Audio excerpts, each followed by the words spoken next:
তাপকায় চ ধর্মস্য সর্বধর্মস্বরূপিণে অবতার বরিষ্ঠায় রামকৃষ্ণায় তে নমঃ।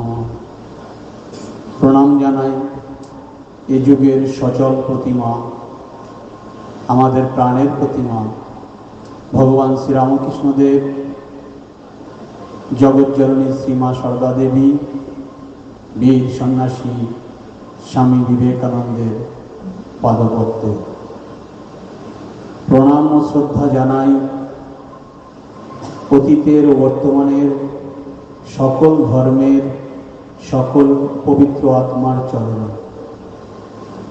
মঞ্চে উপবিষ্ট জীবনবাবু ও অন্যান্য মহারাজগণ, সুধীবৃন্দ, সর্বোপরি আমার সামনে উপস্থিত আমার ভাইয়েরা, বোনেরা ও মায়েরা, প্রত্যেককে যথাযোগ্য সম্মান, শ্রদ্ধা ও নমস্কার পূর্বক আজ সকাল থেকে যে মহতী অনুষ্ঠান চলছে, সুন্দর অনুষ্ঠান চলছে, তাহাতে অংশগ্রহণ করে একটু আমার সাধ্যমতো আমার প্রাণের দেবতাকে স্মরণ মনন। অতি সুন্দর একটি সহজ সরল ভাষায় বক্তব্য রাখলেন, মনের কথা বললেন জীবনবাবু। এরপরে আর কিছু বলতে যাওয়া মানে সেই পায়েসের পরে চচ্চড়ি দেওয়া। আমি হয়তো ভালো বক্তব্য রাখতে পারি না। জীবন সম্বন্ধে ওনার সত্যি বড় অভিজ্ঞতা, উনি তো নিজেই জীবনবাবু। যাই হোক, ওনার বক্তব্যের যে মূল ছিল তা হচ্ছে আমাদেরকে প্রত্যেককে প্রথমে মানসিক দৃঢ়তা অর্জন করতে হবে। তোমরা একটু নিজে চিন্তা করে দেখবে, যে কোনো কিছুতে ব্যর্থতা যখন আসে আমাদের জীবনে, আমাদের যখন মনে হয় যে কাজটা আমি পারলাম না, এই ভুলটা করলাম, এই ভুলটা আমার ঠিক করা উচিত ছিল না, তার কারণটা কি? কারণটা যদি আমরা একটু খুঁজতে বসি তাহলে একটি কারণ, সেটা হচ্ছে এক কথায় শরীর মনের শিথিলতা। শরীর ও মনের শিথিলতা অর্থাৎ অলসতা। আমরা সেই ছোটবেলায় পড়েছি অলসতা দোষের আকর, কিন্তু আমরা মাঝে মাঝেই অলসতার দ্বারা পরাজিত হয়ে যাই। আমাদের প্রতিনিয়ত এই শরীর মনের অলসতার সঙ্গে যুদ্ধ করতে হবে। যুদ্ধ করলেই একটি দৃঢ় মন হবে ও একটি দৃঢ় শরীর হবে। দৃঢ় মন ও দৃঢ় শরীর ছাড়া আমরা এগোতে পারবো না। একে অপরের পরিপূরক। আমাদের শক্তি হচ্ছে দুইটি, নিজস্ব সম্পদ একমাত্র দুটি। সে দুটি কি? মানসিক ও শারীরিক শক্তি। শারীরিক শক্তি থেকেও বড় হচ্ছে মানসিক শক্তি। তবে শারীরিক শক্তিরও দরকার আছে। আমরা যদি শরীরের দিক থেকে সুস্থ না হই, আমরা মানসিক শক্তির অধিকারী হতে পারব না। আমি ধরো খুব ভালো ছাত্র বা ছাত্রী, খুব মন দিয়ে পড়াশোনা করি, স্বভাবও ভালো, সব দিক থেকে ঠিক আছে, সৎ, চরিত্রবান, কিন্তু আমি উচ্চ মাধ্যমিক পাশ করার পরে দেখা গেল আমার শরীরটা বড় দুর্বল হয়ে যাচ্ছে। আগের মতো আর রাত জেগে পড়াশোনা করতে পারি না, শরীরে এই সমস্যা সেই সমস্যা আসছে। আমার জার্নিটা কি আমি ঠিক মতো জার্নিটাকে এগিয়ে নিয়ে যেতে পারবো? পরীক্ষা, বড় বড় পরীক্ষা দিতে যাচ্ছি, কিন্তু শারীরিক অসফলতার দরুন আমি পারছি না। তাহলে আমার এখানে কি দরকার ছিল? শরীরের সুস্থতা। তো শরীরকে আমাদের সুস্থ রাখতে হবে আর মনকে সুস্থ রাখতে হবে, সর্বদা তরতাজা রাখতে হবে, শরীর ও মন দুটোকে তরতাজা রাখতে হবে। আমরা অনেক কথাই শুনি, কিন্তু জীবনে পালন করতে পারি না। তার কারণ হচ্ছে আমাদের এই শারীরিক ও মানসিক দুর্বলতার জন্য। প্রথমে শারীরিক দুর্বলতার দিকটা দেখি। আমরা অনেকেই বলি যে স্বামীজি বলছেন গীতা পাঠের থেকে ফুটবল খেলা ভালো। কিন্তু কেন বলেছেন, কাকে বলেছেন? আমরা তাহলে কোনটা করব? গীতা পাঠ করবো না ফুটবল খেলবো? স্বামীজি দেখলেন, অবজার্ভ করে দেখলেন, বিশেষ করে সারা ভারতবর্ষ ঘুরে দেখলেন, এখানে প্রথম যে শক্তিটির অভাব সেটি হচ্ছে শারীরিক শক্তি। আমরা শারীরিক দিক দিয়ে বড় দুর্বল। একজন যদি শারীরিক দিক দিয়ে বড় দুর্বল হয়, তাহলে সে গীতার মধ্যে যে প্রাণস্পর্শী জ্বালাময়ী বক্তৃতা আছে, গীতার মূল কথা কি? জেগে ওঠো। আর স্বামীজিরও মূল কথা জেগে ওঠো। গীতার মূল কথা কি?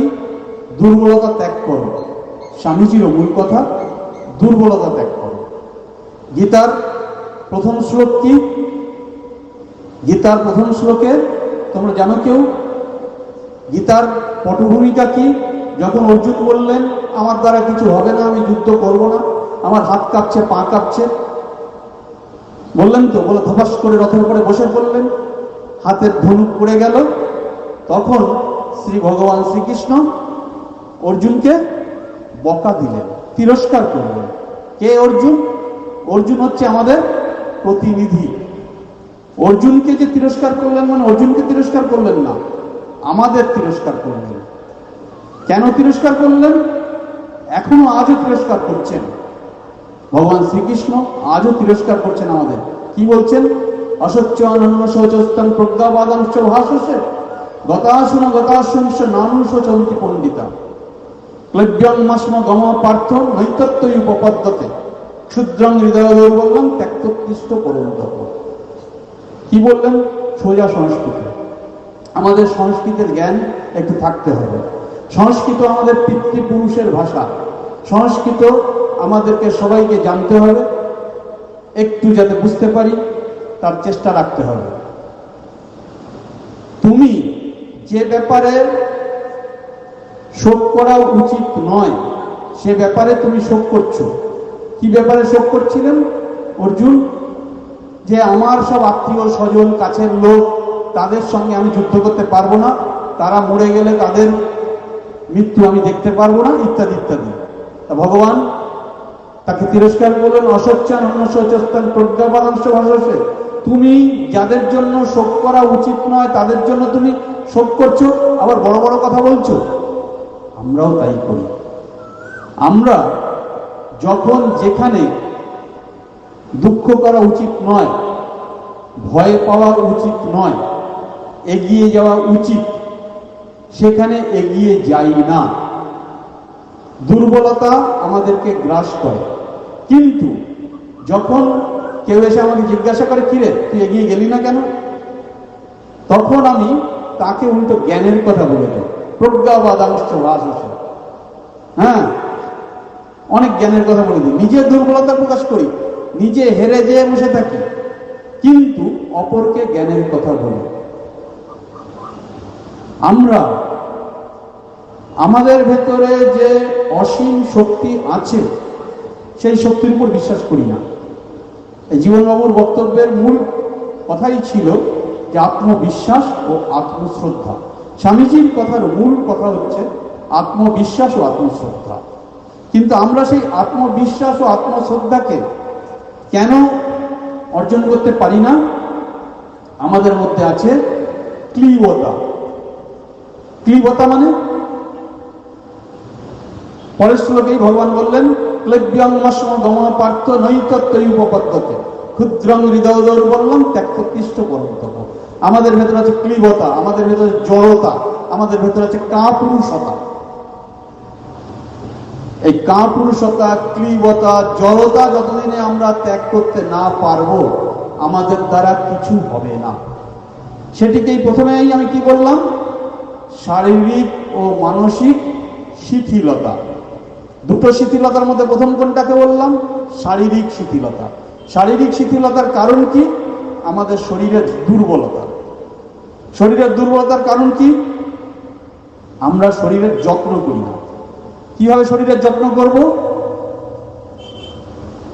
আমরা শরীরের যত্ন কিভাবে করব? ভালো ভালো খাবো, শুধু ভালো ভালো খাবো। সে ভালো ভালো খাবো যদি, হ্যাঁ খাবো, ভালো ভালো খাবো, কিন্তু কোনটা ভালো কোনটা মন্দ আমরা বুঝি না। ভালো খাবার কোনটা, ভালো খাবার কোনটা না আমরা বুঝি না। ডাক্তারকে গিয়ে জিজ্ঞাসা করবে, দুজন ডাক্তার দুরকম বলবে। তুমি নিজে বুঝবে কোনটা তোমার পক্ষে খাওয়া উচিত, কোনটা উচিত না, কোনটি খাবে কোনটি খাবে না শরীর ঠিক রাখতে গেলে। যেটি তোমার পক্ষে সহজে হজম হয় এবং সহজে সেটাকে হজম করতে পারো, এবং তোমার শরীর ও মনের একটা স্বচ্ছতা আনে, পবিত্রতা আনে, নিজেকে বেশ ভালো লাগে। এই খাবারটা খাবার পরে আমার মধ্যে বেশ শক্তি স্ফুরানো হচ্ছে, আবার বেশ ভালোও লাগছে। তুমি বললে আমাকে তো পেট ভরে মাংস খেলে, তেল ঝাল পেঁয়াজ রসুন দিয়ে, আজকাল আরো অনেক বিদেশি খাবার এসে গেছে, বড় দোকানের খাবার খেলে বেশ ভালো লাগে। কিন্তু ভালো লাগে, হয়তো খাবার পরে ভালো লাগে, কিন্তু 2 ঘন্টা 3 ঘন্টা পরে বা একদিন পরে ভালো লাগে কিনা দেখবে তো। সেই খাবারটাই গ্রহণ করবে যে খাবারটা গ্রহণ করার জন্য তোমাকে, সেই খাবারটা হজম করার জন্য তোমাকে অতিরিক্ত পরিশ্রম করতে হচ্ছে না। কিন্তু তুমি সেই খাবারটা সেদিন পেয়ে গেলে, কোনো অনুষ্ঠান বাড়িতে গিয়েছো, খুব বেশি করে খেয়ে নিয়েছো। রোজ রোজ তো পাওয়া যায় না খাসির মাংস, এটা ওটা সেটা, তো এই পর্যন্ত খেয়ে নিয়েছো, এই পর্যন্ত খেয়ে নিয়েছো। এই পর্যন্ত খেয়ে নেওয়ার পরে তারপরে ওই হজম করার জন্য জেলুসিল এটা ওটা সেটা অনেক কিছু খেয়েছো, তাও হজম হচ্ছে না। এবার 2-3 দিন ধরে শুধু বিছানায় গড়াগড়ি দিচ্ছ, পড়াশোনা কিছু হচ্ছে না। এই যে তোমার মূল্যবান সময়টা নষ্ট হলো, এর পিছনে দায়ী কে? তোমার লোভ। তোমার লোভ। তুমি লোভের দ্বারা পরিচালিত হয়ে তুমি যা পেয়েছো তাই খেয়ে নিয়েছো। তোমার শরীর ঠিক হবে? তা শরীরকে ঠিক রাখতে গেলে একটা শরীরের একটা রুটিন মেনে চলতে হয়। আমি যখন যেটা খাবো, সুস্থ স্বচ্ছ জিনিস খাবো।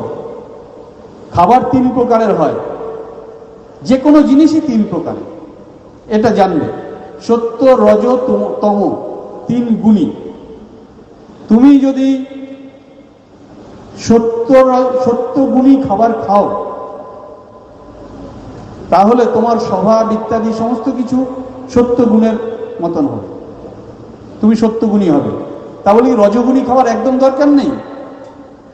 একদম দরকার আছে, দরকার আছে, কিন্তু পরিমিত পরিমাণে, এবং যেটুকু আমার পক্ষে কোনটা খাবার দরকার আমি ঠিক করব, কোনো ডাক্তার ঠিক করে দেবে না। যে খাবারটা আমি খেলে আমার শরীরটা সুস্থ থাকে, হজম হয় তাড়াতাড়ি, এটাই আমি খাবো। আর তমগুণী খাবার কোনগুলো? বাসি খাবার, পচা খাবার, অতিরিক্ত তেল ঝাল মশলা দেওয়া, পেঁয়াজ রসুন দেওয়া, যে খাবারগুলো আমরা বেশি খাই সেগুলি হচ্ছে তমগুণী খাবার। কিন্তু আজকাল ওই যে মাইকটা ডিস্টার্ব করছে কি, আজকাল এই যে ফাস্টফুড খেয়ে বেড়াই আমরা না দোকান থেকে, ওগুলো বেশিরভাগই তমগুণী খাবার। যত বাড়ির মায়ের হাতে রান্না, বাড়িতে রান্না জিনিস যত খাবে, তত শরীরটা ঠিক থাকবে। আর শরীর ঠিক থাকলে তোমার মন ঠিক থাকবে। আর শরীর দৃঢ় না হলে, শরীর দৃঢ় করার জন্য তুমি মাছ মাংস খাবে, কিন্তু পরিমিতভাবে খাবে, এমন করে রান্না করে খাবে যেটা হজম হয় তাড়াতাড়ি। আমরা সাধারণত আমাদের বাঙালি কালচারে মাছ মাংস ডিম ইত্যাদি খাই, কিন্তু আমাদের রান্না করারই পদ্ধতি ভুল আছে। আমরা অতিরিক্ত পেঁয়াজ রসুন তেল মশলা ইত্যাদি দিয়ে খাই, মুখের স্বাদ পূরণের জন্য খাই। কিন্তু এইটা মনে রাখতে হবে আমাকে, আমার স্বাদ পূরণের জন্য খাওয়া নয়, আমার স্বাদ পূরণের জন্য খাওয়া নয়, আমার শরীর গঠন করার জন্য খাওয়া। আমাদের শরীরের যে 5টি ইন্দ্রিয় আছে আমরা জানি, পঞ্চ জ্ঞানেন্দ্রিয়, চক্ষু, কর্ণ, নাসিকা, জিহ্বা, ত্বক, এই 5টা ইন্দ্রিয়কে সর্বদা আমাদের উন্নতির পথে এগিয়ে নিয়ে যেতে হবে, 5টা ইন্দ্রিয়কে।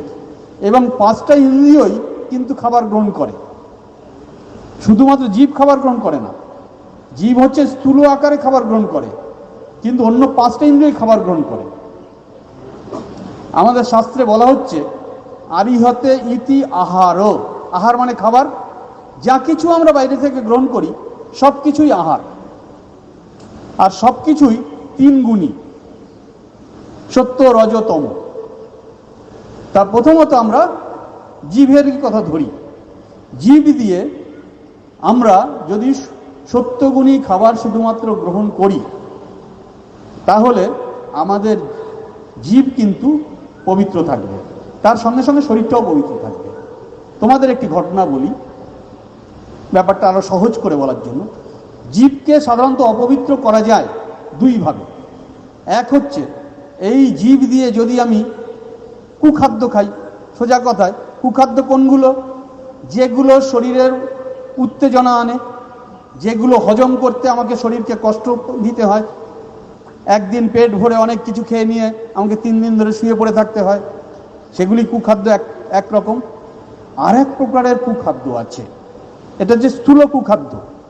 আর সূক্ষ্ম কুখাদ্য হচ্ছে, সূক্ষ্ম আরেকভাবে জীব আমাদের অপবিত্র হয়, সেটা হচ্ছে আমি যদি আমার এই জীব দিয়ে কাউকে কুকথা বলি, কাউকে কটু বাক্য বলি, কাউকে মনে কষ্ট দেই। ভগবান সব সহ্য করেন, কিন্তু যেহেতু সবার মধ্যে ভগবান আছে, সেই সবাইকে যদি তুমি, সবাইকেই, এর মধ্যে যে কেউকে যদি তুমি কোনো কষ্ট দাও, সেটা ভগবান সহ্য করেন না। ভগবান সব সহ্য করেন। তুমি সব রকম ভুল করলে, করে তুমি ভগবানের কাছে ক্ষমা চাইলে, ভগবান তোমাকে ক্ষমা করবেন। কিন্তু তুমি যদি ভগবানের কোনো সন্তানকে কষ্ট দাও, সে কষ্ট তিনি হজম করবেন না। তুমি কাউকে কষ্ট দিলে তার ফল তুমি পাবেই। কষ্ট কিভাবে দেওয়া যায়? 2টি ভাবে দেওয়া যায়। এক হচ্ছে শারীরিক কষ্ট, আর এক হচ্ছে মানসিক কষ্ট। তুমি কোনো বন্ধুকে গন্ডগোল করে একটু মারলে, হাত দিয়ে একটা চড় মারলে বা ঘুষি মারলে, সেটা শারীরিক কষ্ট হলো। সেই শারীরিক কষ্টটা তবু হজম করা যায়, সে কিন্তু ভুলে যাবে। কিন্তু তুমি যদি তোমার বন্ধুকে তার যে দিকটা বিশেষ করে দুর্বলতা, সেই দিকটাকে উল্লেখ করে যদি তাকে তুমি একটা কটু কথা বলো, তাকে মনে করিয়ে দাও, দিয়ে তাকে একটা কটু কথা বলো, সে কিন্তু কোনোদিন ভুলবে না। সে কিন্তু তোমার সামনে না হোক আড়ালে গিয়ে কাঁদবে, আর তার চোখের জল তোমার কাছে কিন্তু জীবন অভিশাপ হয়ে আসবে। তাই কাউকে কখনো কটু কথা বলতে নেই। আমরা ছোটবেলায় পড়েছি, কানাকে কানা বলতে নেই, খোড়াকে খোড়া বলতে নেই, চোরকে চোর বলতে নেই। কিন্তু আমরা বলি, যখনই বন্ধু বান্ধবের মধ্যে ঝগড়াঝাটি হয়, ওর কোথায় দুর্বলতা সেইটা নিয়ে ওকে কথা বলি। কারো এমন হতে পারে যে ধরো বাবা তাকে পরিত্যাগ করেছে, তার সেইখানটায় তার মনের দুঃখ। তাকে কখনো মনে করিয়ে দেওয়া উচিত না যে তুমি তোমার বাবার দ্বারা পরিত্যক্তা। এরকম একটা উদাহরণ দিলাম। যার যেটা দুর্বলতা, কেউ ধরো কোনোদিন একটা ভুল করে কোনো কিছু চুরি করে ফেলেছিল, সেই চুরি করতে গিয়ে ধরা পড়ে গেছে। তুমি কিন্তু এরপর থেকে কোনোদিন তাকে মনে করিয়ে দেবে না চোর সে। তার কারণ একটি মানুষ মুহূর্তের ভুলে কিছু একটা করতে পারে, তা বলে সে মানুষটা কিন্তু খারাপ নয়। তার কারণ প্রত্যেকের মধ্যেই আমাদের ঈশ্বর আছে।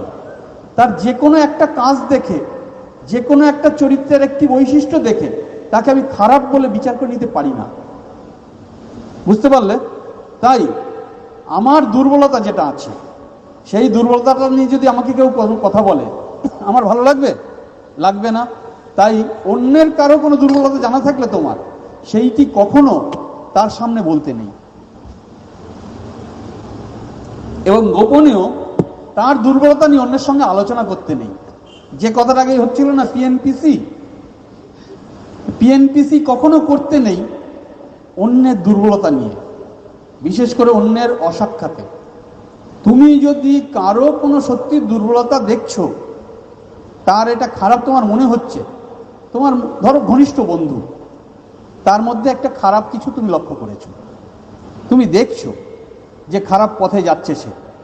হঠাৎ হয়তো মেয়েটি খুব পড়াশোনায় খুব ভালো ছিল, কিন্তু কদিন ধরে এমন একটি ছেলের সঙ্গে মেশা শুরু করেছে, সে ক্লাসে ফাঁকি দিয়ে এদিক ওদিক চলে যাচ্ছে। তোমার খুব খারাপ লাগছে, আরে মেয়েটা এত ভালো মেয়ে ছিল, সে খারাপ হয়ে যাচ্ছে। তুমি পারলে সবার আড়ালে অন্যকে না জানিয়ে ভগবানের কাছে তার জন্য প্রার্থনা করো, স্বামীজির কাছে প্রার্থনা করো, স্বামীজি ওকে বুদ্ধি দিন, ও যাতে সহজ পথে আসে। তুমি জানো এক্ষুনি যদি তুমি ওকে ভুলটা ধরে দাও, ও তোমাকে খারাপ বুঝবে তো, যখন তখন সঙ্গে সঙ্গে কিন্তু ভুলটা ধরাতে নেই। একটা গাছের ওপরে একটা কতগুলো পাখি, শালিক পাখি ছিল, আর তার তলায় একটা বানর ছিল। সেই বানরটা মানে হঠাৎ বৃষ্টি আসাতে সেই বানরটা ভিজছে, আর শালিক পাখিরা তখন তো তার বাসার মধ্যে আছে। এবার বানরটা ভিজে একেবারে জড়সড় হয়ে গেছে বর্ষার জলে। শালিক পাখিরা তখন ওপর থেকে বলছে,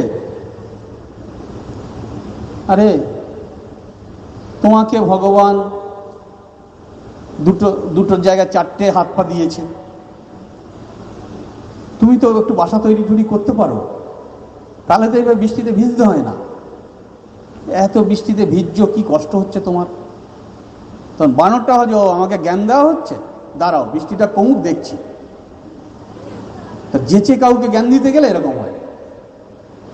বৃষ্টিটা কমুক, যেই বৃষ্টিটা কমলো, ও বানরটা গাছের উপরে উঠে সমস্ত বাসাগুলিকে ভেঙে দিল, তার মধ্যে যে ডিমগুলো ছিল সেগুলোকে ভেঙে দিল, বাচ্চাগুলোকে মেরে ফেললো। তাই কাউকে কিন্তু যেচে উপদেশ দিতে যাবে না, জ্ঞান দিতে যাবে না।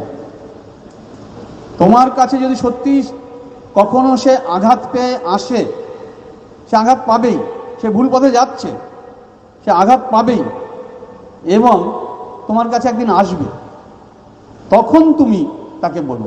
আর সে না আসা পর্যন্ত তুমি তার কাছে তার জন্য রোজ স্বামীজির কাছে, ঠাকুরের কাছে, মায়ের কাছে প্রার্থনা করো, কিন্তু কাউকে জানিয়ে না, কেউ যেন জানতে না পারে। কেউ জানতে পারলেই প্রার্থনার শক্তি কমে যাবে, দেখবে ও আবার সুপথে আসবে, ওর মঙ্গল হবে, আর ও খুব তাড়াতাড়ি তোমার কাছে আসবে। এবং যেদিন তোমার কাছে আসবে, তখন তার গায়ে মাথায় হাত দিয়ে তাকে ধরো, সে ঝড়ের মতো তোমার কাছে ছুটে এসছে, খুব আঘাত পেয়ে এসছে। ধরো সেই ছেলেটি তাকে আঘাত করেছে, সে তখন ভেঙে পড়েছে, তার মন একেবারে ভেঙে গেছে, চুরমার হয়ে গেছে, সে কদিন ধরে খাচ্ছে না, যাচ্ছে না, তুমি খবর পেয়েছো, হয়তো সে সুইসাইডও করতে পারে। এইরকম যদি তার অবস্থা হয়, তুমি তার কাছে ছুটে যাও, যে তার আজকে খারাপ সময়, তার ভালো সময় তুমি দূরে ছিলে, কিন্তু খারাপ সময় যেই জানতে পারলে, কাছে যাও, গিয়ে তার খবর নাও। সে যদি না খেয়ে থাকে, তাকে খাওয়ানোর ব্যবস্থা করো, দরকারে কিছু খাবার নিয়ে যাও, তারপরে তাকে বুঝিয়ে বলো, সেদিন সে শুনবে। সেদিনও যদি তুমি দূরে থাকো, তুমি তাহলে তার প্রকৃত বন্ধু নয়। তাই প্রকৃত বন্ধু যারা, তারা সে যে লেভেলে আছে সেই লেভেলে নেমে যে কাঁধে কাঁধ মিলিয়ে তাকে আগে ভালোবাসা দিতে হবে। আর তুমি যদি তাকে ভালোবাসতে পারো, তাহলেই সে এগোবে। এই ভালোবাসা দিতে গেলে আমার দরকার শরীর ও মনের দৃঢ়তা। এবার শরীরের যদি আমার দৃঢ়তা না থাকে, মনেরও দৃঢ়তা আসবে না। আর মনের দৃঢ়তা না থাকলে তোমার নিজের উপর বিশ্বাস আসবে না। তুমি ও যে ভুল করছে, সেটা ওকে তুমি সেইভাবে বোঝাতে পারবে না। আর ডাইরেক্ট ওকে বললে হবে না যে তোর এরকম হবে, আমি একদিন বুঝেছিলাম, এই কথা একদম না। ওকে ভালোবাসা দিয়ে সেদিন আনো। আর যে কথাটা বলছিলাম, যে আমাদের এই যে জিভের পবিত্রতা রক্ষা, তো জীবের পবিত্রতা কখন নষ্ট হচ্ছে? আমরা লোভ করে যদি অস্বাস্থ্যকর খাবার বেশি খেয়ে ফেলি, তাতে জীবের পবিত্রতা নষ্ট হচ্ছে, শরীরের শক্তি নষ্ট হচ্ছে, কমে যাচ্ছে। তার থেকেও বেশি জীবের পবিত্রতা নষ্ট হচ্ছে আমরা যদি কাউকে কুকথা বলি, কটু বাক্য বলি, তার মনে কষ্ট দিয়ে কিছু বলি। আর মনের পবিত্রতা কখন নষ্ট হচ্ছে? আমরা যদি কারো অকল্যাণ কখনো তার অসাক্ষাতেও প্রার্থনা করি। তোমার চরম শত্রুও যে, তারও অকল্যাণ কখনো ভগবানের কাছে প্রার্থনা করবে না। কেউ ধরো তোমাকে কষ্ট দিল, তুমি কখনো ভগবানের কাছে এসে কাঁদতে কাঁদতে বলবে না, ঠাকুর তুমি দেখো ওকে শাস্তি দিও, এসব বলবে না। তুমি হয়তো মুখে বললে না, মনে মনেও বললে না ওকে শাস্তি দিও, কিন্তু তুমি দেখো এই কথাটা বললে, তার মানে কি? তুমি চাইছো ও তোমাকে কষ্ট দিয়েছে, ভগবান তোমাকে কষ্ট দিয়েছে। যে তোমাকে কষ্ট দিয়েছে তার কষ্ট কখনো তুমি মনে মনেও চাইবে না, তাহলেই তোমার মনের পবিত্রতাও ঠিক ঠিক থাকবে। এই রকম যখন তোমার শরীর ও মনের দৃঢ়তা আসবে, তখনই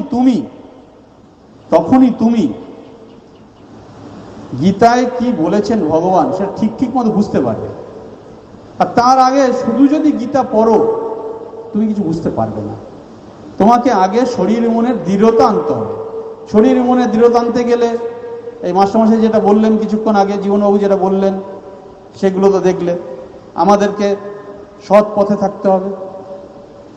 আর একটা কি, শরীর মনের দৃঢ়তা আনতে গেলে আমাদেরকে আত্মবীক্ষণ করতে হবে সর্বদা।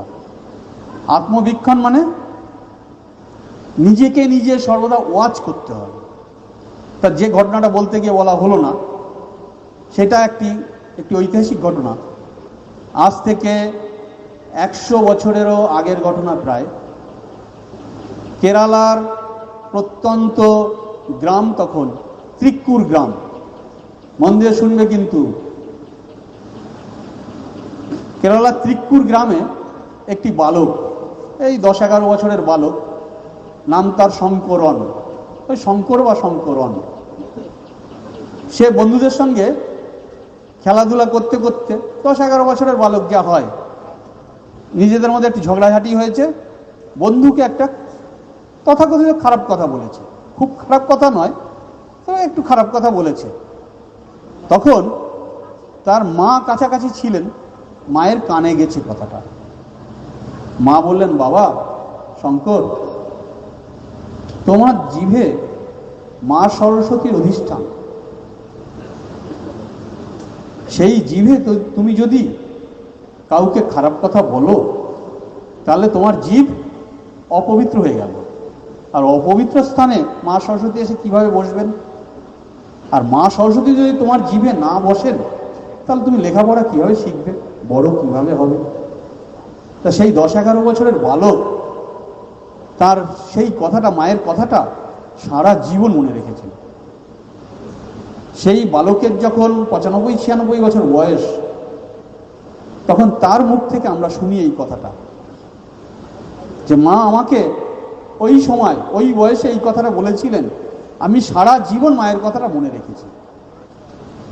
এবং আমার জীবনে আমি কখনো আর কাউকে কোনো খারাপ কথা বলিনি, কারোর সঙ্গে কখনো ঝগড়া করিনি, কাউকে কখনো বকাঝকা করিনি। আমরা অনেক কিছুই শুনি কিন্তু কার্যে রূপান্তরিত করি না, জীবনটাকে সেরকম করি না। আমাদের দরকার, প্রয়োজন কম কম শুনতে হবে। একটা কথা শুনি, একটা কথাকে আদর্শ করে জীবনে এগিয়ে যদি চলি, জীবনে ফুল ফুটবেই। আর ঠাকুর বলছেন, ফুল ফুটলে ভ্রমর আপনিই আসবে। অর্থাৎ তুমি যদি সমাজের বুকে সুন্দরভাবে ফুল হয়ে ফুটে ওঠো, তোমার সৌরভ সমাজে এমনিই ছড়াবে। ফুলকে কখনো ডেকে বলতে হয় না, এসো গো ভ্রমরেরা কোথায়, আসো আমার উপরে বসো, এখানে প্রচুর ভ্রমর আছে, আসো বসো, এখানে মধু আছে। না। কে সেই বালক সেদিনকার? 95-96 বছর বয়সে যার মুখ থেকে আমরা শুনি এই কথাটি, সে বালক হচ্ছেন রামকৃষ্ণ মঠ মিশনের ত্রয়োদশ সংঘগুরু মহারাজ, প্রয়াত শ্রীমৎ স্বামী রঙ্গনাথানন্দজি মহারাজ, আমার গুরুদেব মহারাজ। ওনার মুখ থেকে শুনি, উনি যখন ওই তো ছোটবেলায় মায়ের কথাটা শুনলেন, যখন উনি ক্লাস 10-এ উঠেছেন, সবে 17 বছর বয়স, 16 বছর কিছুদিন, 17 বছর পূর্ণ হয়নি, উনি রামকৃষ্ণ কথামৃত, শ্রীরামকৃষ্ণ কথামৃত, যেটি তার ইংরেজি সংস্করণ, দি গসপেল অফ শ্রীরামকৃষ্ণ, সেই বইটি পেলেন এবং পড়লেন। হঠাৎ করে পেলেন, পড়লেন, এবং পড়েই উনি ঠিক করে ফেললেন উনি সাধু হবেন এবং বেলুড় মঠে যাবেন। ওই বয়সে উনি খোঁজ করে দেখলেন যে তখনকার সময় ওই কেরালার কাছাকাছি উটি বলে যে জায়গা, সেখানে তখনকার রামকৃষ্ণ মঠ মিশনের প্রেসিডেন্ট মহারাজ স্বামী শিবানন্দ মহারাজ এসছেন, এবং উনি তার সঙ্গে গিয়ে দেখা করলেন, এবং সেখানে ওই 17 বছরের বালকের দীক্ষা হয়ে গেল, এবং তিনি বললেন যে আমি আর বাড়ি ফিরে যাব না, আমি সাধু হব। সেই 17 বছরের বালককে শিবানন্দ মহারাজ তখন বললেন যে তুমি ওই মহীশূরে গিয়ে থাকো, মহীশূরে তখন আমাদের ছোট একটা সেন্টার, সেখানে গিয়ে থাকো, আর ঠাকুরের যা যা কাজকর্ম করতে হয় করো। সে কিন্তু পড়াশোনা ছেড়ে দিল, 10-এ উঠে মাধ্যমিকও দিল না, ছেড়ে দিল, চলে আসলো আশ্রমে।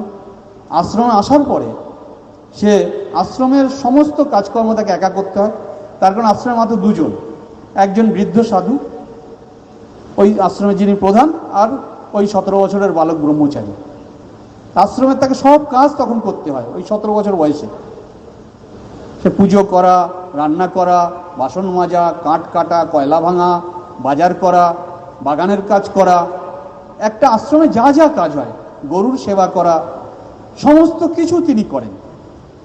তারই মধ্যে সুযোগ পেলে ধর ভাত বসিয়ে দিয়ে একটু ওই স্বামীজির যে কমপ্লিট ওয়ার্কস সেই খুলে একটু বসে পড়েন। তিনি তার বাংলা জানেন না, আর মালায়ালাম ভাষায় তখন, তার মাতৃভাষা মালায়ালাম, মালায়ালাম ভাষায় তখন বইও নেই, ইংরেজিগুলোই পড়েন। স্বামীজির কমপ্লিট ওয়ার্কস তোমরা জানো? কে কে জানো? হাত তোলো।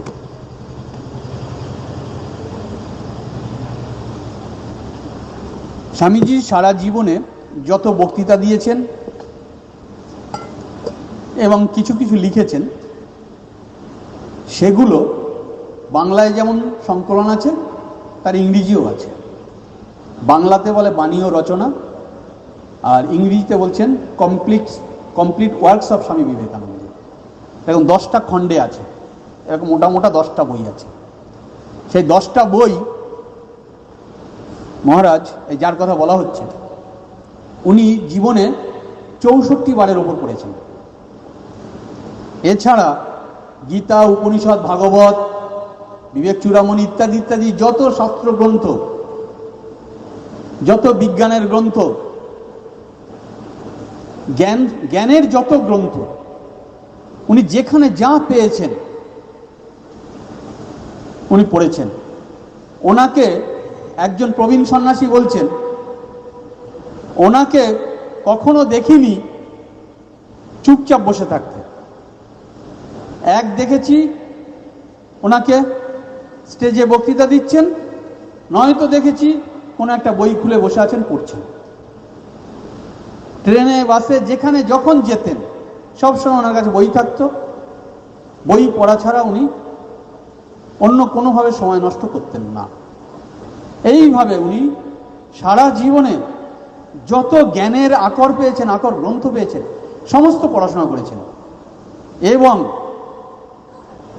ভারতবর্ষ স্বাধীন হওয়ার পরে ওনাকে ভারত সরকার 50টার ওপরে দেশে 50 বছরেরও বেশি সময় ধরে ভারতবর্ষের কালচারাল অ্যাম্বাসাডার হিসেবে পাঠিয়েছেন সরকারি খরচে। ভারতবর্ষের কালচারাল অ্যাম্বাসাডার, সংস্কৃতির দূত, বেদান্তের বাণী, স্বামীজির বাণী। উনি পৃথিবীর যত বড় বড় দেশ, 50টার ওপরে দেশে যত ইউনিভার্সিটি আছে, যত বড় বড় কলেজ আছে, সমস্ত জায়গায় এই বেদান্তের কথা, উপনিষদের কথা বলে বেরিয়েছেন।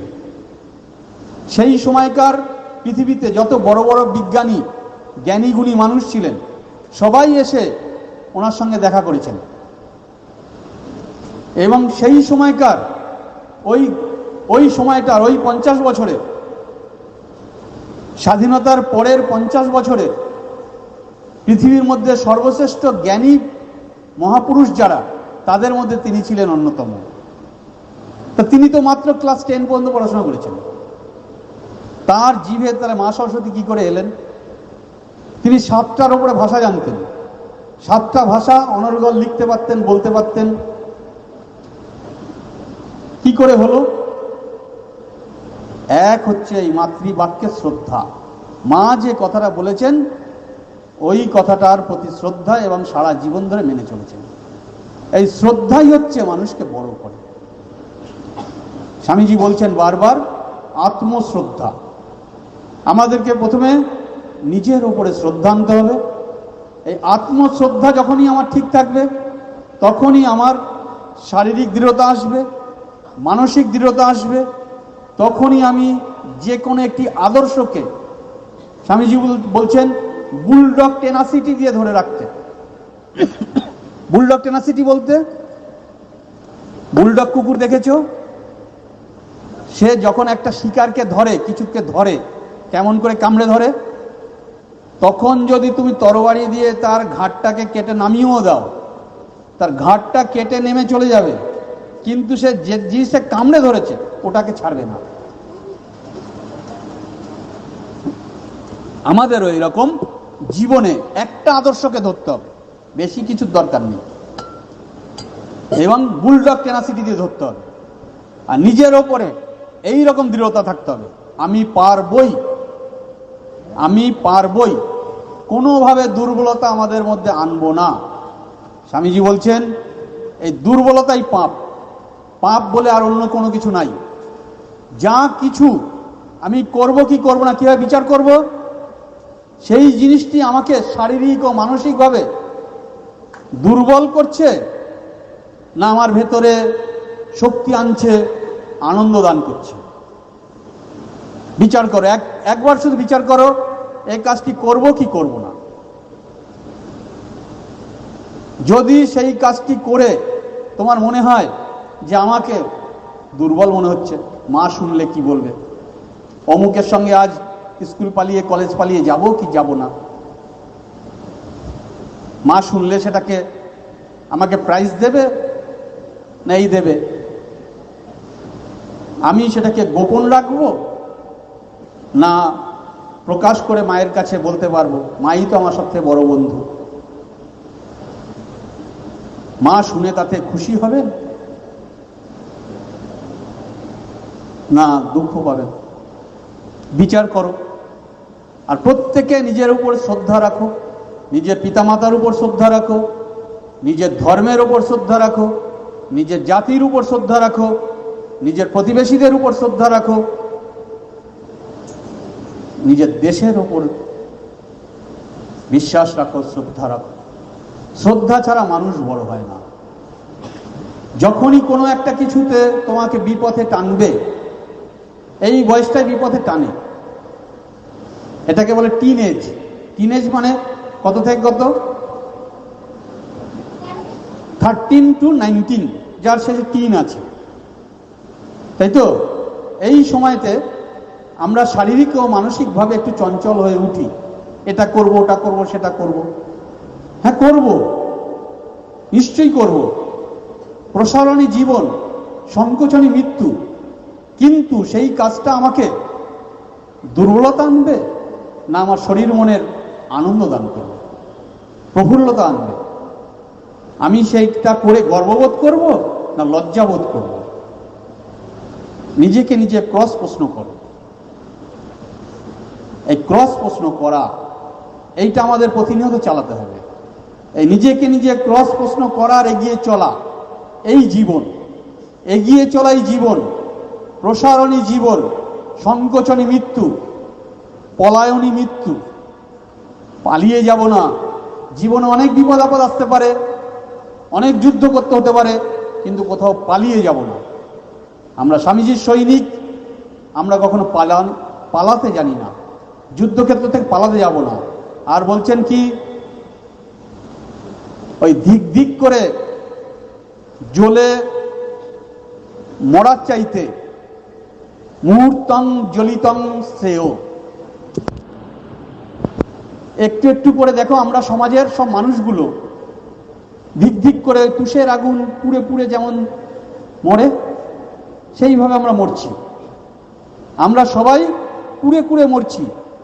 এর থেকে মুহূর্তং জ্বলিতং শ্রেয়। জীবনে একবারই এসেছি, জীবন একটাই, একটা জীবনে কিছু আমি করবই করব, এই প্রতিজ্ঞা আমাদের নিতে হবে। স্বামীজি বলছেন, জন্মেছিস যখন আঁচড় কেটে যা। মানে সমাজে এমন কিছু করে যা, তোর ওই স্থূল শরীর চলে যাবার পরেও সূক্ষ্ম শরীরে তুই যেন সবার মধ্যে বেঁচে থাকিস। সবাই বলবে, না মেয়ে একটা ছিল বা ছেলে একটা ছিল, যে আমাদের পথ দেখিয়ে দিয়ে গেল, যে নিজের জীবনটা দিয়ে আমাদের পথ দেখিয়ে দিয়ে গেল। আমাদের মধ্যেও বেঁচে থাকবে, আমাদের কিছু করতে হবে, ওর মতো হতে হবে। তোমার নামে তোমার গ্রামকে জগৎবাসী চিনবে। কলকাতাকে কে চিনতো আগে? যদি স্বামী বিবেকানন্দ কলকাতা না আসতেন।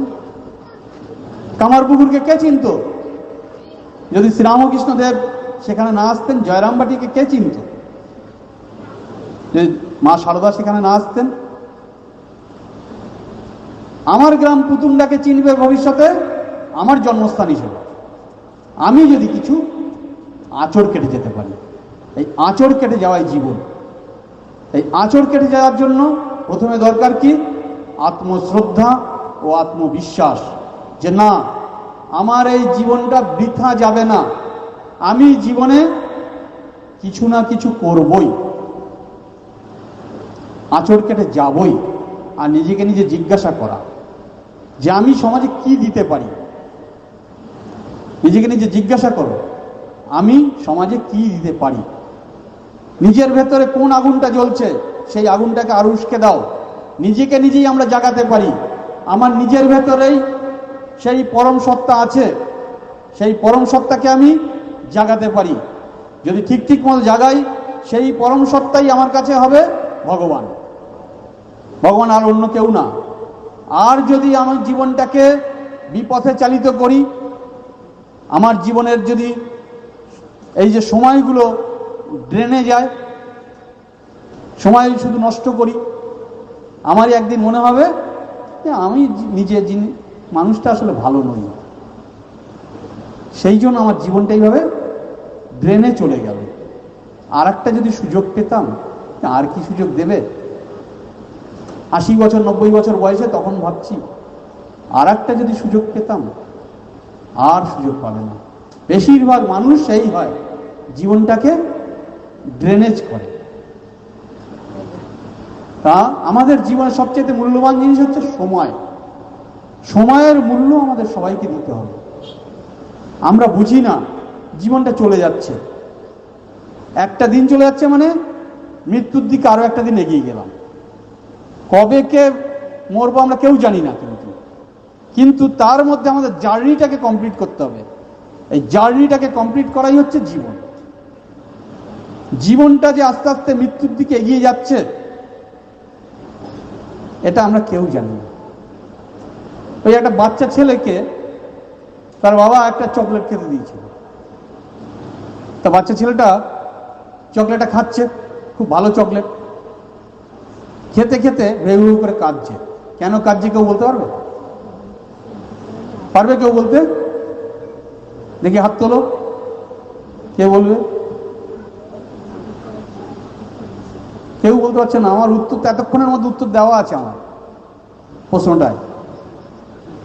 বাচ্চা ছেলেটাকে যখন জিজ্ঞাসা করা হলো, কিরে কাঁদছিস কেন, বলছে এত ভালো চকলেটটা শেষ হয়ে যাচ্ছে, শেষ হয়ে যাচ্ছে, আমাদের জীবনটাও কিন্তু শেষ হয়ে যাচ্ছে। আমাদের সবচেয়ে মূল্যবান সময় হচ্ছে এই ছাত্র জীবন।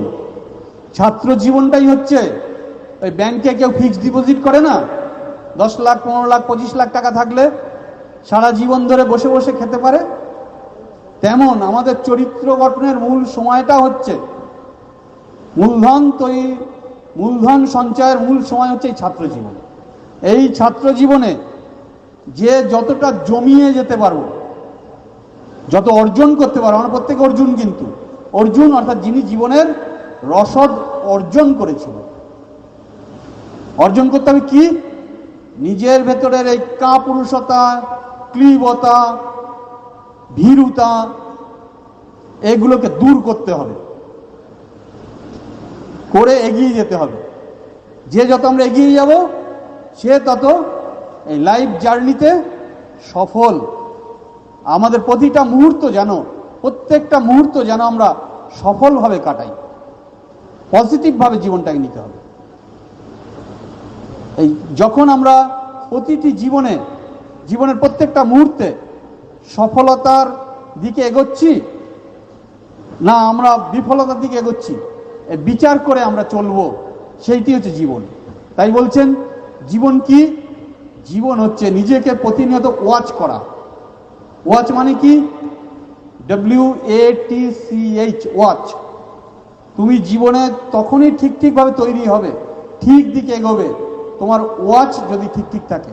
মানে নিজেকে নিজে দেখা, একটু নিজের ভেতরে নিজে ডুব মারা, যে আমার জার্নি ঠিক দিকে এগোচ্ছে কিনা।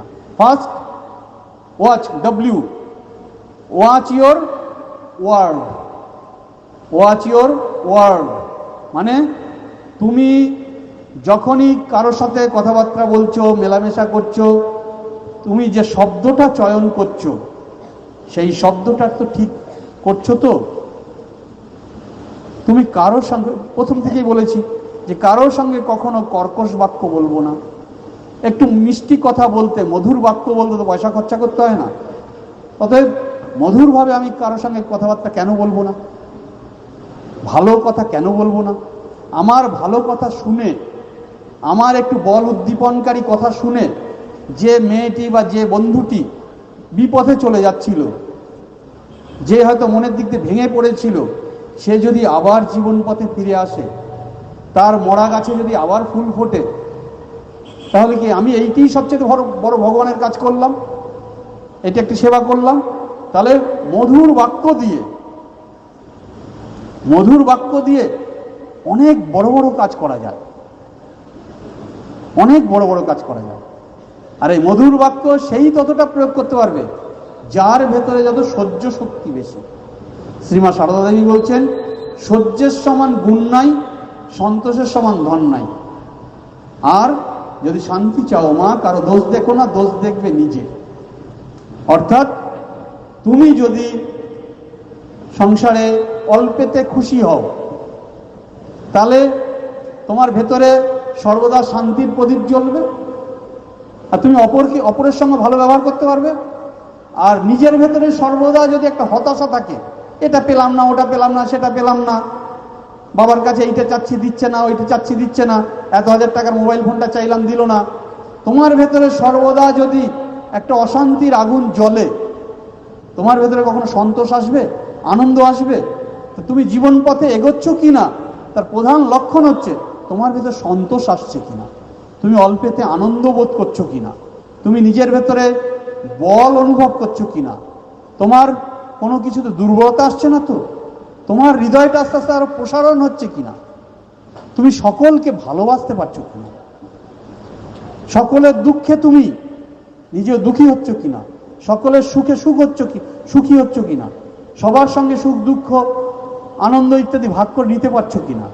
স্বামী বিবেকানন্দ বলছিলেন তার গুরু ভাইকে, স্বামী তুরীয়ানন্দ মহারাজকে, যার ডাকনাম ছিল হরিনাথ, যে হরি ভাই, তোরা যে এই যে ধর্মের কথা বলিস, ওই ধর্মের, তথাকথিত ধর্মের আমি কিছু বুঝলাম না, তবে আমি এই বুঝলাম যে আমার হৃদয়টা আগের থেকে অনেক বড় হয়ে গেছে। মাস্টারমশাই যে হৃদয়ের কথা বলছিলেন, হৃদয়, স্বামীজি 3H এর মধ্যে অন্যতম H যেটি, আমি মানুষকে ভালোবাসতে পারছি কিনা, মানুষের দুঃখে দুঃখী হচ্ছে কিনা, মানুষের সুখে সুখ বোধ করছি কিনা, এই তাহলেই আমার মধ্যে আসবে প্রথম কি বলছিলাম, আমার মধ্যে সেই দৃঢ়তা আসবে, সমস্ত কিছু আসবে। এইভাবে আমি আমার জীবনে এগোতে পারবো। আর কি লাগবে আমার জীবনে এগোতে? এই সমস্ত কিছুর মূলে কিন্তু স্বামীজি বলছেন যে পুরুষকার, আমার যে ওয়ার্ড ইত্যাদি, তার ভেতরে আমি আমার পুরুষকার হারাচ্ছি না তো। আমরা বলবানের সঙ্গে অনেক সময় ভালো কথা বলতে পারি, তাকে ভয় পাই। চোর চাচ্চর বদমায়েশ যারা, তারা সমাজে এখন ধরো মান্যগণ্য লোক হয়েছে, তাকে গিয়েও প্রণাম করতে পারি, দেতো হাসি হাসতে পারি। কিন্তু গরিব দুঃখী সমাজে যারা অপাঙ্ক্তেয়, তাদের সঙ্গে তো দুটো ভালো কথা, মধুর কথা বলতে পারি না। তাহলে আমার ওয়ার্ড যদি তোষামতকারী হয়, মধুর হলো কিন্তু তোষামতকারী যদি হয়, যে অন্যায়কারী, যে সমাজে অন্যায় করছে জানি, যে অসৎ ব্যক্তি জানি, যে মানুষটির চরিত্র ভালো নয় আমি জানি, জেনেও ভয় পেয়ে তার সঙ্গে আমি বেশ দেতো হাসি দিয়ে কথা বললাম, তাকে গিয়ে প্রণাম করলাম, তাহলে কিন্তু আমার মানসিক চারিত্রিক দৃঢ়তা আসবে না। সেখানেও তোমাকে ওয়াচ ইউর ওয়ার্ড। সেখানে তাহলে কি করবে? ঠাকুর বলছেন সমাজে বাঘ নারায়ণ নারায়ণ, আবার মানুষ নারায়ণ নারায়ণ। সমাজে অনেক খারাপ মানুষ আছে, তাদের থেকে তুমি নিরাপদ দূরত্বে থাকো। তাদেরকে জ্ঞান দিতে যেতে হবে না, প্রথমে আমি বলেছি, ডেকে জ্ঞান দিতে হবে না। সেই বানর আর চড়ুই পাখির গল্পটা বললাম, তাদের থেকে দূরে থাকো তুমি। তা বলে তাদের কাছে ওই তোষামতকারী বাক্য বলে দেতো হাসি দিতে যেও না। দিলে কি হবে? তোমার নিজের পুরুষকার নষ্ট হবে, নিজের চারিত্রিক দৃঢ়তা নষ্ট হবে, তুমি সমাজে কিছু করতে পারবে না। সামান্য কিছু পাবার লোভে, যেমন আজকের দিনের 99% মানুষ, আমি মানুষকে যথেষ্ট শ্রদ্ধা জানিয়েই বলছি, কিছু পাবার লোভে স্বামীজি বলছেন ভেরিয়া ধস হয়ে দৌড়। ভেরিয়া ধস মানে একপাল ভেড়াকে যখন নিয়ে যায়, দেখুন একপাল ভেড়া বা ছাগলকে একটা কাঁঠাল পাতার ডাল দেখাতে দেখাতে নিয়ে যায়, আর সামনের ভেড়াটা যেদিকে যায় সব ভেড়াগুলো সেখানে যায়। তো আমরা মানুষও কিন্তু বেশিরভাগ তাই হয়ে গেছি। যদি শোনা যায় শুধুমাত্র ওইখানে অমুক জিনিসটা দেবে গো, আমরা তার পেছনে সব দৌড়ই। কেন? আমি নিজে অর্জন করে নেব, কে কি দেবে না দেবে তার পেছনে আমি কেন দৌড়বো? আমি কারো কাছ থেকে কোনো একটা সুযোগ নিলাম, যে মানুষটাকে আমি জানি যে তারা অসৎ, তার কাছ থেকে কোনো রকম সাহায্য নেব না। যদি আমি তার কাছ থেকে অসৎ জেনেও তার কাছ থেকে সামান্যটুকু সাহায্য নেই, ওই ভেড়ার দলে মিশে যাই, তাহলে আমি আমার নিজের নিজস্বতাকে হারাবো, আমার মানসিক শারীরিক দৃঢ়তাকে হারাবো। আমার দ্বারা কিছু হবে না। ওই জায়তে মিলতে, মানে হাজার মানুষ জন্মগ্রহণ করে, বুড়ো হয়, একদিন মরে যায়, পরে তাকে কে মনে রাখে? কেউ রাখে না। 99% মানুষকে কেউ মনে রাখে, 99.9% মানুষকে কেউ মনে রাখে না। তাদেরই মনে রাখে যারা সমাজকে কিছু দিতে পারে। আর সমাজকে কিছু দিতে গেলেই প্রতিনিয়ত আমাকে গঠন করতে হবে, নিজেকে গঠন করতে হবে। ওয়াচ ইউর ওয়ার্ড, তারপর ওয়াচ ইউর অ্যাকশন। তোমার দৈনন্দিন কাজকর্ম, তুমি কায় মনোবাক্যে যে কাজগুলো করছো, সেই কাজগুলো কারো জীবনের কোনো ক্ষতি আনছে না তো? তোমার কাজের জন্য কোনো অন্যায়কারীকে তোষামত করা হচ্ছে না তো? দুটো দিকই দেখতে হবে। WAT, ওয়াচ ইউর টিতে থট। তোমার চিন্তন, রোজকার চিন্তন দিন দিন উন্নত হচ্ছে তো? আজকে শিক্ষা ব্যবস্থা তো আমাদের স্বাধীন চিন্তা করতে একেবারে ভুলিয়ে দিচ্ছে। আমরা স্বাধীন চিন্তা করতে ভুলে যাচ্ছি, শুধু ওই এক কথায় উত্তর দাও আর পরীক্ষার নম্বর পেয়ে যাও। পরীক্ষার নম্বর দিয়ে মানুষ তৈরি হয় না। নিজে চিন্তা করতে শেখো, এটা কেন হচ্ছে, এটা না হলে এটা হতো, হলে কি হতো, আর এর দ্বারা মানুষের জীবন সার্থক হচ্ছে না বিপথে যাচ্ছে। স্বামীজি কি বলছেন, অন্যান্য মহাপুরুষরা কি বলছেন, তাদেরকে যত বেশি পারো জানো। না আমার এটা তো পরীক্ষায় আসবে না, সিলেবাসে নাই, তাই আমি পড়ছি না, এই না। এই ছাত্র জীবন হচ্ছে মূল্যবান সময়। আজকের দিনে তোমাদের তো সেলফ স্টাডি চলেই গেছে, এবেলা ওবেলা শুধু ওই বইয়ের বস্তা নিয়ে এ বাড়ি দৌড়ো ও বাড়ি দৌড়ো। সে ছোট বাচ্চাও দৌড়চ্ছে, 3 বছরের বাচ্চা, সেও মায়ের কোলে দৌড়চ্ছে, কি না প্রাইভেট পড়তে যাচ্ছে। কি প্রাইভেট পড়তে যাচ্ছ? নিজে একটু পড়াশোনা করো, যত পারো পড়ো। বাজারে নতুন নতুন বই, নতুন নতুন চিন্তা কি বেরোচ্ছে, উচ্চ উচ্চ চিন্তা কি দিচ্ছে, কোন চিন্তনগুলো আমাকে আরো বেশি বলিষ্ঠ করছে, আরো বেশি ভাবতে শেখাচ্ছে। সমাজের এত দুঃখ কষ্টের মূল কারণটা কি? সেই দুঃখ কষ্টের থেকে মানুষকে উদ্ধার করার জন্য আমিও কিছু দিতে পারি কিনা সমাজকে। তার জন্য তোমার ভেতরে যখন ক্ষুধা আসবে, এই ক্ষুধা না আসলে জীবনে তুমি বড় হতে পারবে না। আমি বলে তো সবই আমরা ওই একই দলে চলে গেলাম। তাহলে ওয়াচ ইউর থট, WATCH, সিতে watch your chastity, watch your character. তোমার যা কিছু করছো তাতে তোমার চেস্টিটি বজায় থাকছে তো, তোমার পবিত্রতা বজায় থাকছে তো। তুমি যা কিছু একটা পাবার লোভে কারোর পিছনে দৌড়চ্ছ, তাতে তোমার পবিত্রতা বজায় থাকছে তো। স্বামীজি বলছেন, হে ভারত ভুলিও না তোমার নারী জাতির আদর্শ, সীতা, সাবিত্রী, দময়ন্তী। স্বামীজি ডাক দিয়েছিলেন শূদ্র জাগরণের, স্বামীজি ডাক দিয়েছিলেন নারী জাগরণের।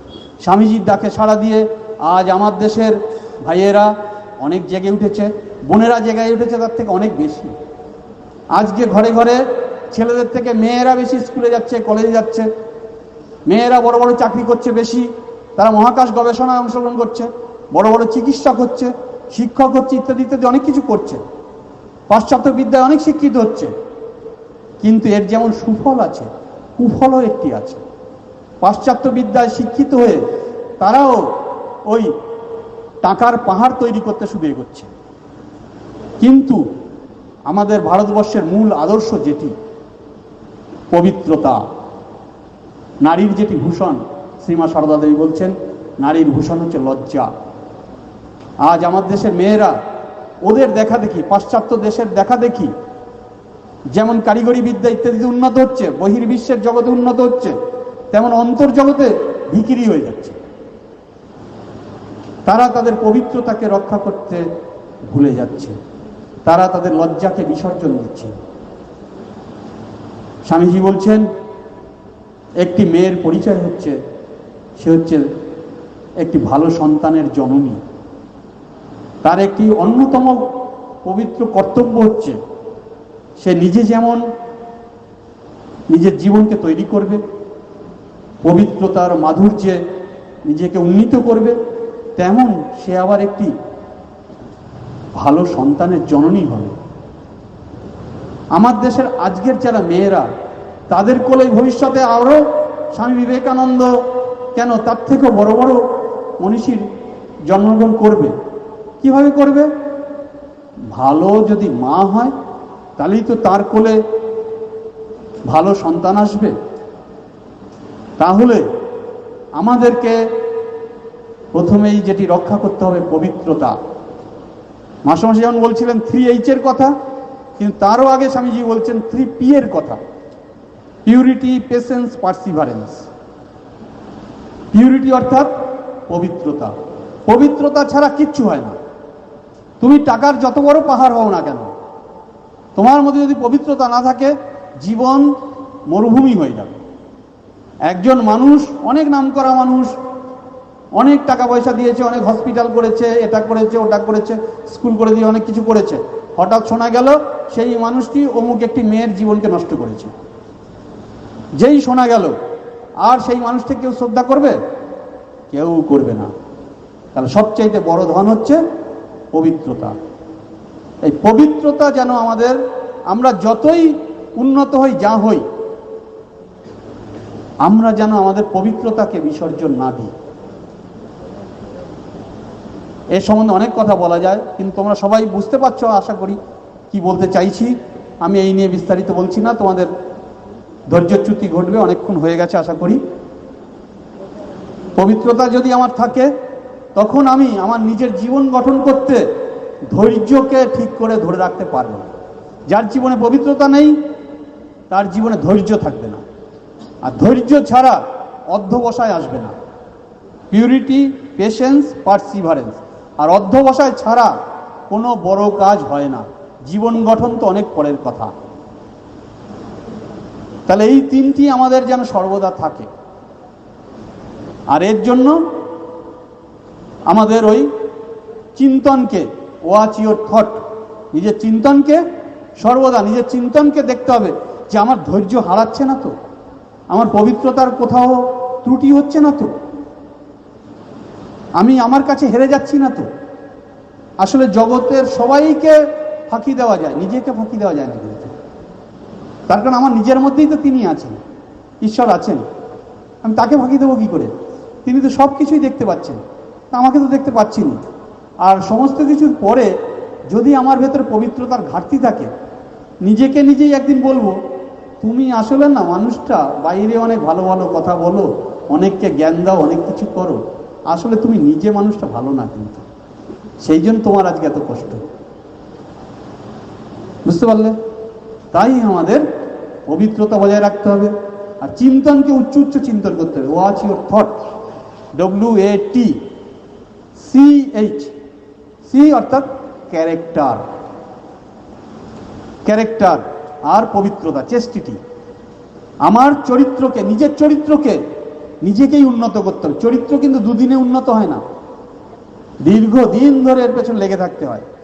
কিন্তু চরিত্রকে শেষ করতে কেউ এক মুহূর্তে পারে, এক মুহূর্তে সে চরিত্রকে শেষ করতে পারে। কিন্তু চরিত্রকে উন্নত করা, এর পেছনে অনেক লেগে থাকতে হয়। অনেক লোভ আসবে, লোভ তোমাকে প্রলোভন করবে জীবনে, আরে এইটা কর, ওইটা কর। আরে ওইসব বড় বড় কথা ওইসব সাধু মহারাজদের মুখে মানায়, আমরা কি এসব পারি না? আমরাও পারি। কে বলতে পারেন আমার ভেতরে ভবিষ্যতের সিস্টার নিবেদিতা আছে? কে বলতে পারেন আমার মধ্যেই ভবিষ্যতের স্বামী বিবেকানন্দ আছেন, আমার মধ্যেই বুদ্ধদেব আছেন, আমার মধ্যে যীশু খ্রিস্ট আছে? শুধুমাত্র আমার যদি এই আদর্শের উপর বিশ্বাস থাকে, নিজের উপর বিশ্বাস, নিজের উপর শ্রদ্ধা, তাহলে watch your character, watch your chastity, WATCH, শেষে H, watch your habit, watch your heart, Hridoy.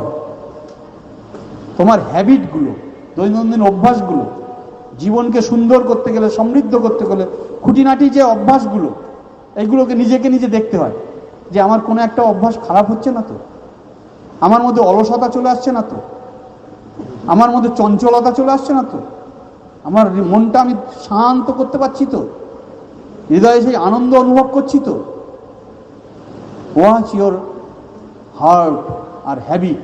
Heart অর্থাৎ হৃদয়, আমি পরের দুঃখে কাতর হচ্ছি তো, পরের জন্য কিছু করছি না, নিজের জন্য শুরু করছি।